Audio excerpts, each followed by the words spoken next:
In a significant escalation of rhetoric, U.S. President Donald Trump has issued a last warning to Hamas, demanding the immediate release of all hostages held in Gaza. This declaration follows the revelation that the U.S. is engaged in direct negotiations with the militant group, marking a shift from its historical stance against dialogue with organizations labeled as terrorist entities. Trump expressed his ultimatum via Truth Social, stating, "Release all of the hostages now, not later," and warned that failure to comply would result in dire consequences for Hamas members. He also indicated that Israel would receive full support to achieve its objectives regarding Hamas.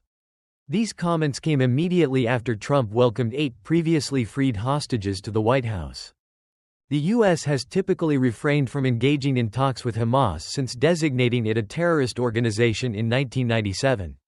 However, White House Press Secretary Caroline Leavitt clarified that the special envoy for hostages has the authority to communicate with anyone necessary, emphasizing that Israel was consulted during these discussions. Israeli officials have responded positively to the U.S. talks, indicating that putting pressure on Hamas is essential. However, Hamas has warned that Trump's remarks could jeopardize an ongoing ceasefire and complicate further negotiations. A spokesperson claimed that the group has upheld its end of a U.S. brokered agreement and urged the U.S. to influence Israel towards the next phase of talks.